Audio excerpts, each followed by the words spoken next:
Welcome everyone to this week's lesson overview for Sunday, December the 4th. And we are in our narrative of Joseph once again here in Genesis chapter 40, just briefly, and then most of chapter 41. And our truth is that Joseph was an accused rapist sitting in prison when God chose to lift him out and to make him Pharaoh's right-hand man.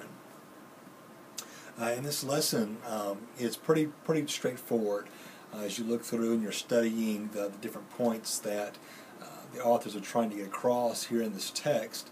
But a few things I wanted us to consider here. We're looking at Joseph, a guy who lived, over 4,000 years ago in Egypt, and here we are in the New Orleans metro area, 4,000 years later, trying to get some application from an event that happened to a person very long ago and very distant from us.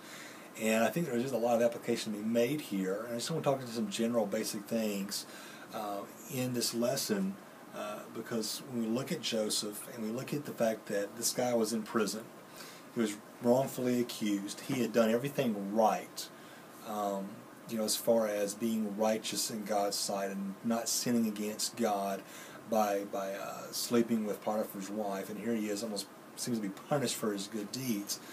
How does good come of that? Do we find ourselves in situations when we're wondering, God, I'm trying to live as you would have me live, I'm trying to do everything in obedience to you because I love you, and yet I find myself in circumstances that are less than desirable. What are you doing? And maybe we often get like Joseph could have been, sitting in that prison and say, why am I here? Why am I here in this city? Why am I working the job I'm working? Why am I in the stage of life that I find myself in? Why am I in school, or why am I in this degree program that I'm pursuing right now? Why do I have the family situation that I have? Why are things the way they are? If I'm trying to live my life the way God has prescribed for me in Scripture, and I'm trying to do that out of obedience and love for Him because of what He's done for me, why do I sometimes find myself in these difficult situations? And where is God? How is God working? And Joseph no doubt pondered some things that I'm fixing to share here, and it's some things that I want you to encourage your people to consider as they look at their current situation in life and ask the question, why am I here? The first thing we want to consider is your place. Consider your place. Where does God have you? Many of us here at the church are natives of this area. We're from, Kenner, Metairie, New Orleans. We're from this region. We've been born and raised here, and we're deeply ingrained in the culture. And so, we may wonder, why has God put us in this city? Why has He made us natives of this town? Some of us are not from here. We're transplants. We're here because of school. We're here because of work. We're here because of family issues. And we've come into a foreign culture, so to speak, that's different from our own. We've got different food and different ways of thinking and different ways that we express ourselves than we're used to. And we may be wondering, God, why do you have me in this city? It's hot. It's consistently ranked one of the top murder capitals in the United States. The education system is so poor. Sometimes the job situation is not all that great. And we may be asking ourselves, why am I here? Consider your place. Consider where you are. Consider where God has put you. Joseph stayed in that prison, and he probably wondered, why am I here? I was doing well there in Potiphar's house, and now I find myself in prison. God, what are you doing? Consider where you are, because where you are is very important, because you're not there by accident. And we want our folks to understand that, you may be in the current job you're in, you may be in the current school situation that you're in, family situation that you're in, whatever it may be, for a particular reason that God has ordained for your life. So you need to carefully consider your place. The second thing you need to consider is your people. Who's around you day in, day out? Joseph, his people ended up being the chief cupbearer and the chief baker. And God used those relationships as part of His plan to bring Joseph into Pharaoh's court, which ultimately led to him being basically second in command of the kingdom.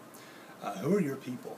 Who do you work with? Who are those co-workers that sit there in the office next to you, or the cubicle next to you, or they're there on the work site with you? Who are your classmates? Who are the people that you have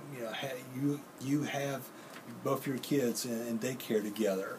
Who are the people there at the grocery store? Who are the people there at the places where you like to go and recreate and entertain? The golf course, the boat pier, and things like that.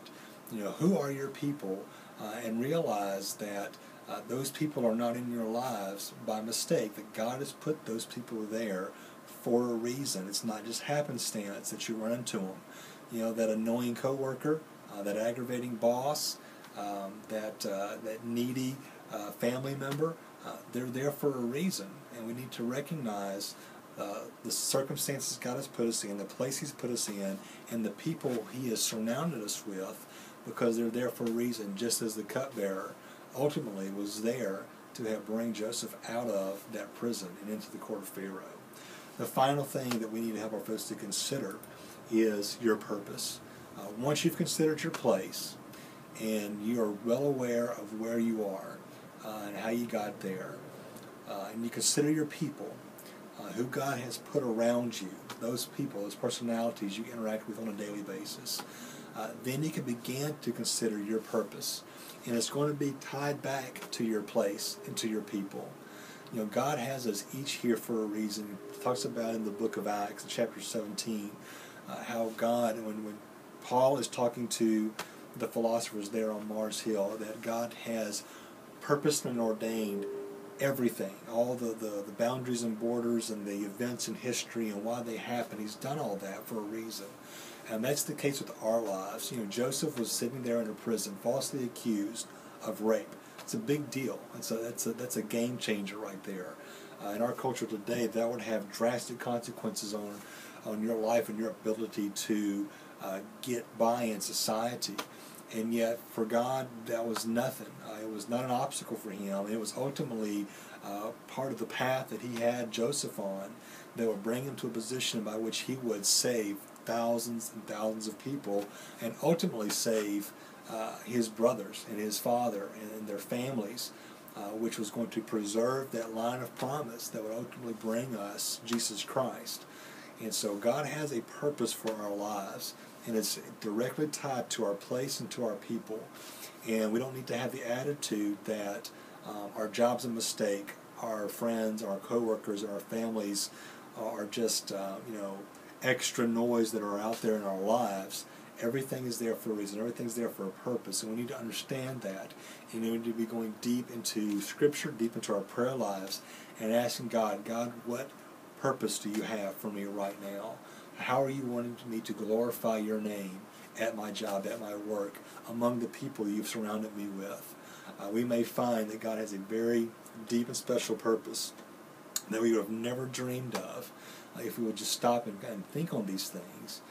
We may never know, ultimately, the purpose that God had for us, being in the place where we are right now, in the circumstances, and with the people that surround us. But bottom line is, just like Joseph had a purpose that God had ordained and God had willed, so do we. We are not lesser people because we're not somehow characters in Scripture. We are important, and as believers, God has a very distinct and a very purposeful plan for our lives and for the lives of those around us. So encourage your people. They're here for a reason, and they're with the people that they're with for a reason. God has a great purpose and a great plan for them, and we need to stop and reflect on that. And even if our circumstances we find ourselves in are difficult to get through, let us persevere in those so that we can be a part of the great purpose that God has for our lives. As always, if you have any questions, please let me know. And I'm praying for you as you prepare your lesson for this Sunday. And as always, Lord willing, I look forward to seeing you then. Thank you so very much.